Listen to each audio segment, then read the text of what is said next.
primeiro grupo de doenças, pessoal, o primeiro grupo de doenças clássicas, né, que podem causar uma perda de peso, uma síndrome consumptiva, são os tumores, são as neoplasias, são os cânceres. É muito frequente, pessoal, a gente se deparar com um diagnóstico de câncer em um paciente que tem uma perda de peso, que tem uma síndrome consumptiva.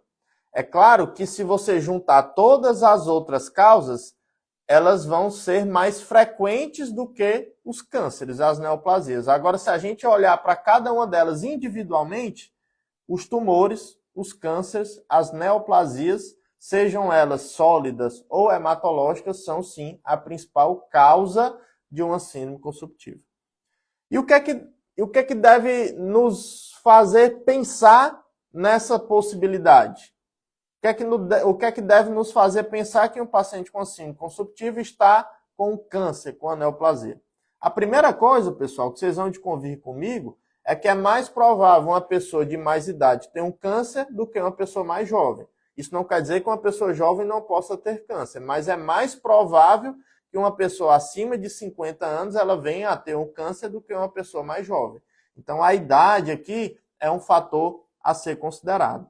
A outra coisa importante para você saber, diante desse contexto aqui das neoplasias, é que os cânceres do trato gastrointestinal são as principais causas de uma síndrome consumptiva.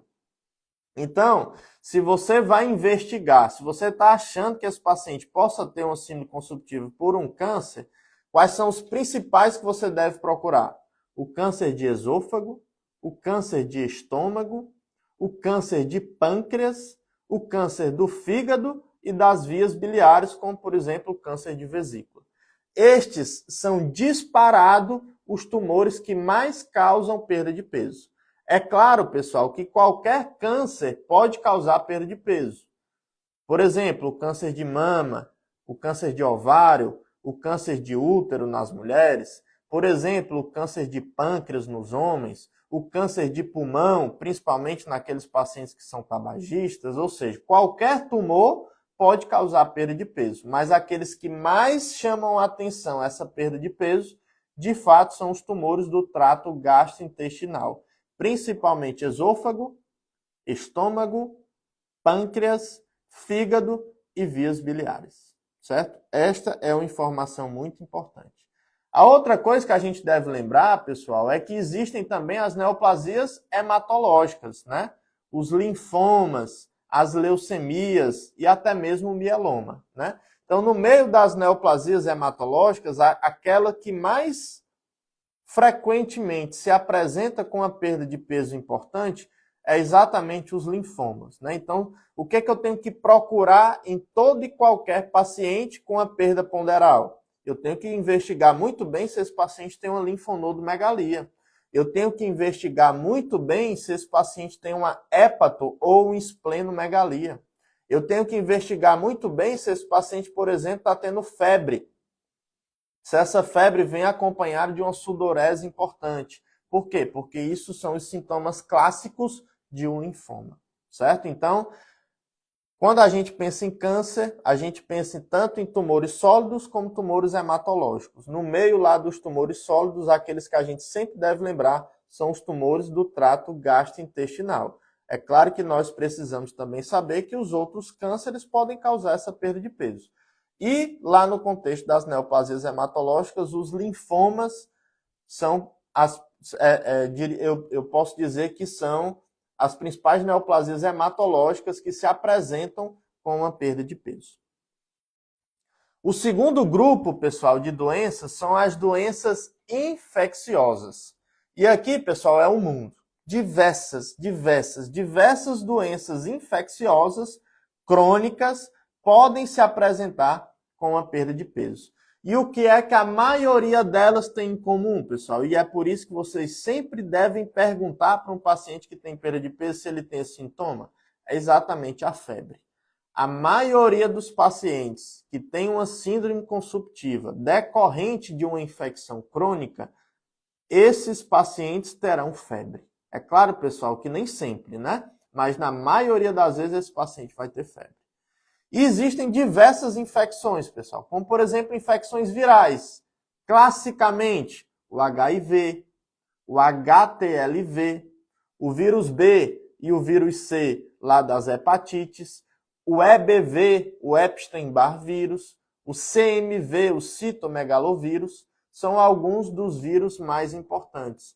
Então, a história epidemiológica, o comportamento desse paciente, inclusive o comportamento sexual, já que a gente está falando aqui, por exemplo, do HIV, é uma coisa a ser considerada fortemente na anamnese. Você tem que questionar estes aspectos na anamnese do paciente. Infecções bacterianas que classicamente podem causar uma perda de peso importante, a endocardite subaguda, certo? Principalmente naqueles pacientes que têm doença renal crônica, que são dialíticos, aqueles pacientes que são usuários, né, de drogas endovenosas, ou aqueles pacientes que já têm uma valvopatia, que podem complicar com a endocardite, aqueles pacientes que têm dentes em mau estado de conservação, que fizeram ali um procedimento dentário, enfim. Endocardite subaguda é uma causa clássica infecciosa de uma síndrome consumptiva. Nem sempre, mas em boa parte das vezes esses pacientes têm o quê? Tem um sopro, né? Então, a semiologia cardíaca pode lhe ajudar a pensar também nessa possibilidade. Outra infecção bacteriana que pode causar perda de peso, pessoal, a sífilis, né? Então, a sífilis é um dos diagnósticos a serem pensados. Outras infecções, por exemplo, micobacterianas, tuberculose, né? Tuberculose, o Mycobacterium tuberculosis, Mycobacterium tuberculose é uma infecção que classicamente causa perda de peso. Então, eu tenho que perguntar se esse paciente teve contato com pacientes que estão tratando tuberculose, eu tenho que perguntar se esse paciente está tossindo, eu tenho que avaliar a semiologia torácica desse paciente. Outra micobactéria que pode causar perda de peso é a hanseníase, né? Então, é outra possibilidade a ser pensada. Infecções por protozoários, pessoal, como, por exemplo, para ter calazar, basta estar no Ceará. Então, se você está diante de um paciente com a perda de peso importante, ele tem um quadro febril já de alguns dias a semanas, esse paciente tem uma pancitopenia, esse paciente tem uma hepatosplenomegalia, até que se prove o contrário, esse paciente tem um calazar. Então, é uma das causas clássicas de perda ponderal dentro do grupo das doenças infecciosas. E não esqueça daquela famosa frase, né? Para ter calazar, basta estar no Ceará. É uma doença endêmica no nosso meio. Outras doenças causadas por protozoários, malária, enfim, pessoal, é uma diversidade enorme de condições infecciosas crônicas que podem causar uma síndrome consumptiva. E qual é o dado que vai nos direcionar para esse grupo de doenças? É a presença de febre. É claro, pessoal, que nem todo paciente com febre e perda de peso ele vai ter uma doença infecciosa. Por exemplo, ele pode ter um câncer, um linfoma, mas sempre que um paciente que tem febre, aliás, que tem uma perda de peso importante, isso vier acompanhado de um quadro febril, a gente tem que lembrar dos quadros infecciosos, certo? Então, doenças infecciosas é o segundo grupo de condições que podem causar uma síndrome consumptiva. O terceiro grupo que eu separei aqui para vocês, pessoal, é o grupo das doenças autoimunes, certo? Doenças autoimunes, pessoal, provocam um quadro inflamatório crônico. E todo paciente com quadro inflamatório crônico, ele tende a reduzir o seu apetite e, consequentemente, perder peso. Então, é por isso que as doenças autoimunes, as doenças inflamatórias crônicas, elas tendem a causar perda de peso. E quando é que a gente vai lembrar desse grupo de doenças, pessoal? Eu costumo dizer que as doenças autoimunes, né? Eu já adianto que eu respeito quem pensar diferente, mas eu sempre costumo dizer que essas doenças são doenças de extremo bom gosto. Por quê? Porque elas gostam muito mais de mulheres do que de homens, e principalmente mulheres em idade jovem, né? Então, sempre que estivermos diante de uma mulher jovem com a perda de peso importante, a gente tem que lembrar das doenças autoimunes, porque são doenças que têm uma incidência bem maior nesse grupo de pacientes. Exemplos: artrite reumatoide, síndrome de Sjögren, lúpus eritematoso sistêmico, dermatomiosite, polimiosite, as vasculites de uma maneira geral, ou seja, as doenças autoimunes, né? Quando é que a gente vai lembrar delas? Principalmente se forem mulheres, principalmente em idade jovem e que tenham manifestações sistêmicas, né? Então, todo paciente está perdendo peso, eu tenho que perguntar se ele está tendo manifestações articulares, se ele está tendo alterações dermatológicas, se ele está tendo alterações urinárias, como, por exemplo, hematúria, como urina espumosa. Por quê? Porque as doenças autoimunes, elas costumam apresentar esses sintomas, né? Artrite, lesões de pele, alterações da função renal, como a glomerulonefrite, e por aí vai, certo? Então, terceiro grupo de doenças, as doenças autoimunes, certo? Primeiro grupo que eu falei, os cânceres. Segundo grupo, as doenças infecciosas crônicas. O terceiro grupo, as doenças autoimunes. Quarto grupo, pessoal, as doenças desabsortivas. Todo paciente com uma síndrome desabsortiva, ele pode estar perdendo peso, pessoal. Né? Isso é uma coisa meio óbvia, né? De se pensar, de se concluir. Por quê? Porque o paciente se alimenta, ele tem uma ingestão calórica adequada, mas ele não está absorvendo adequadamente os macronutrientes e também os micronutrientes. Então, esse paciente ele pode estar perdendo peso.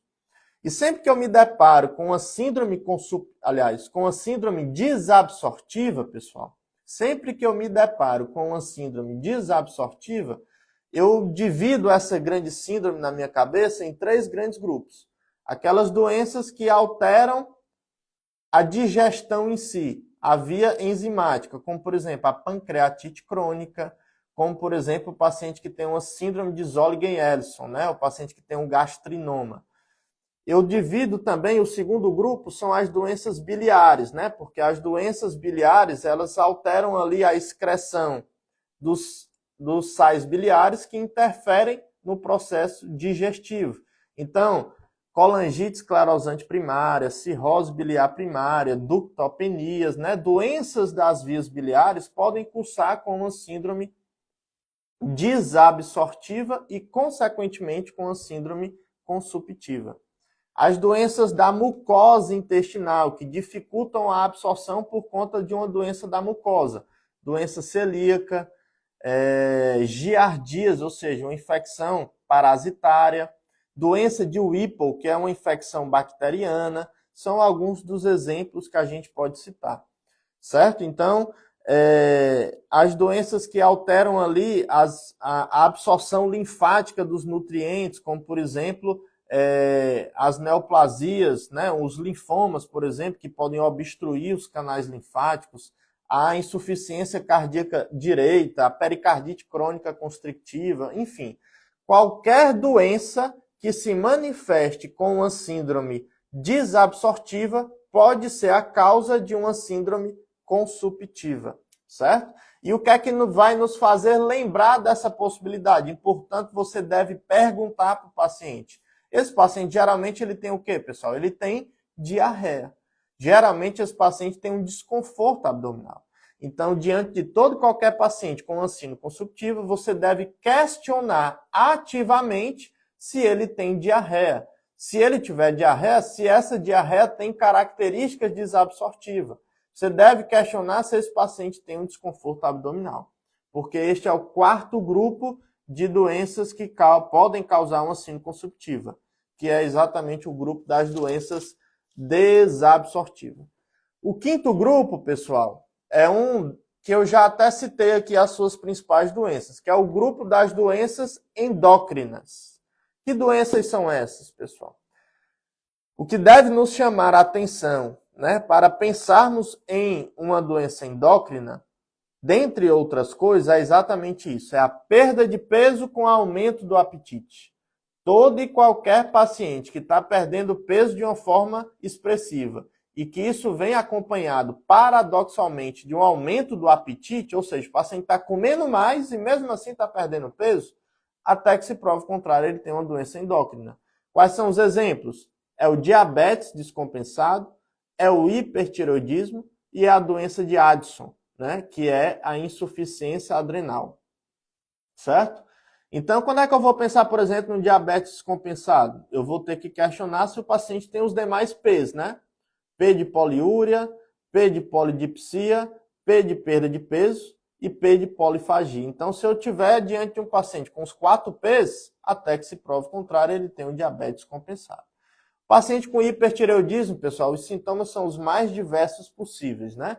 Intolerância ao calor, taquicardia, tremor de extremidades, ansiedade, exoftalmia, enfim, né? São diarreia, são diversos os sintomas de um paciente com hipertireoidismo, insônia, né? Então, são perguntas que você tem que fazer para os pacientes, né? E em relação à doença de Addison, pessoal, vocês gostam das frases, né? Tem uma frase aqui que é muito famosa, que nos faz lembrar da doença de Addison, que é o seguinte: casei-me com um sueco e vivo com um marroquino. Que frase estranha é essa, professor? O que é que você está querendo dizer com isso? Uma manifestação clínica clássica da síndrome de Addison, pessoal, da doença de Addison, que é a insuficiência adrenal primária, é o paciente que tem escurecimento da pele, por aumento do ACTH, que estimula os melanócitos a produzir melanina. E aí a pele escurece. E daí a frase: casei-me com um sueco, ou seja, uma pessoa branca, e vivo com um marroquino, ou seja, uma pessoa de pele escura. Ou seja, o escurecimento da pele é um dos dados que deve nos fazer pensar em uma insuficiência adrenal primária, a famosa doença de Addison. Quinto grupo, portanto, as doenças endócrinas. Sexto grupo, pessoal, as doenças psiquiátricas. Meus amigos, um paciente com depressão, principalmente se for uma depressão maior, esse paciente, na maioria das vezes, ele tem um apetite muito reduzido. A ingesta calórica desse paciente é muito reduzida, então isso muitas vezes acaba levando a uma perda de peso, né? Como diria o Dr. Otto, é o câncer da alma, né? A depressão, né, é uma das causas de perda de peso. A anorexia nervosa, né, aquele paciente que estimula o vômito constantemente, né, que acaba induzindo ali uma perda de peso, né? Então, o paciente com anorexia nervosa é uma outra doença psiquiátrica, né, que entra aqui dentro do contexto das doenças psiquiátricas que podem causar uma perda de peso. Que esse foi o sexto grupo de doenças que eu falei para vocês. O sétimo grupo, pessoal, são as doenças neurológicas. E aqui, grande destaque, né, principalmente nos idosos, né, que são os quadros demenciais. Seja uma doença de Alzheimer, seja uma demência vascular, uma demência frontotemporal, seja qual for a etiologia desse quadro demencial, desse declínio cognitivo, um paciente com quadro de demência, pessoal, na maioria das vezes ele tem uma baixa ingesta calórica e isso acaba levando a uma síndrome consumptiva. Então, essa é o sétimo grupo de doenças que causam uma síndrome consumptiva. As doenças neurológicas. A gente pode acrescentar aqui, por exemplo, a doença de Parkinson, né? Porque muitas vezes os pacientes com Parkinson, principalmente em um estágio avançado, eles têm uma dificuldade na ingesta, né, de alimentos e muitas vezes isso acaba levando também a uma síndrome consumptiva. O oitavo grupo, pessoal, de doenças é exatamente o grupo das doenças crônicas, de uma forma geral, certo? Então, o paciente que tem uma insuficiência cardíaca avançada, o paciente que tem insuficiência renal avançada, o paciente cirrótico que tem insuficiência hepática avançada, esses pacientes, né, eles podem estar perdendo peso. Então, as doenças crônicas, de uma forma geral, elas podem justificar também uma síndrome consumptiva. Um paciente com DPOC, um paciente com fibrose pulmonar idiopática, são pacientes que têm condições crônicas, né, que acabam levando a uma síndrome consumptiva. Então, o oitavo grupo de doenças é exatamente as doenças crônicas, as insuficiências, digamos assim, né? Insuficiência cardíaca, insuficiência renal, insuficiência hepática e as doenças crônicas pulmonares, né? Como, por exemplo, o DPOC, como, por exemplo, a fibrose pulmonar idiopática. O nono e último grupo, pessoal, de condições que podem justificar uma síndrome consumptiva é exatamente as medicações. Hoje mesmo, pessoal, eu atendi aqui no consultório uma paciente que chegou para mim com a queixa principal de: doutor, eu estou perdendo peso. Conversei bastante com a paciente, examinei a paciente, ela já me trouxe alguns exames que ela já tinha feito anteriormente, chequei esses exames. No final das contas, qual foi a minha principal hipótese? Essa paciente, ela iniciou há 6 meses o inibidor do SGLT2, mais especificamente a dapaglifosina. E isso coincidiu com o início de uma perda de peso. Então é claro que eu vou até investigar outras possibilidades, mas na minha cabeça a principal hipótese para essa paciente é o quê? É efeito colateral de uma medicação. Ela é diabética, começou a tomar uma dapaglifosina e está perdendo peso. Isso é um efeito esperado para o uso dessa medicação. Então, daí a importância da gente questionar, né? Da gente fazer o inquérito medicamentoso desse paciente. Quais são as medicações que você usa? Desde quando você está usando essa medicação? Porque o que me fez pensar que essa paciente que eu atendi hoje, a causa da perda de peso é exatamente o uso dessa medicação, é porque houve uma temporalidade. Ela iniciou o uso da medicação há 6 meses e é exatamente há 6 meses que ela me disse que está perdendo peso. Então, até que se prove o contrário, essa é uma forte possibilidade. Que outras medicações, pessoal, podem causar perda de peso? Os diuréticos, né, como os diuréticos tiazídicos, né, hidroclorotiazida, clortalidona, idapamida, os próprios diuréticos de alça, como a furosemida. Outra medicação muito usada no dia a dia que pode causar perda de peso, a metformina, né, que é a medicação mais importante no tratamento dos pacientes de diabetes tipo 2.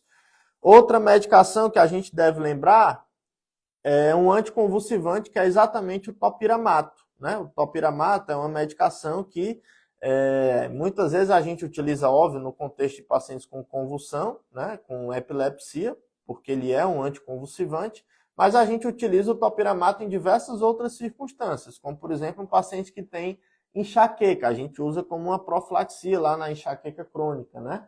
Então, o topiramato é uma das medicações que pode causar perda de peso. Os inibidores do SGLT2, como eu citei há pouco, né? Dapaglifosina, empaglifosina. As medicações clássicas, né? Os análogos do GLP-1, famoso Ozempic, os análogos do GLP-1 e do GIP, famoso Mounjaro. Nessas medicações, obviamente, elas muitas vezes, na maioria das vezes, são utilizadas para induzir a perda de peso, né?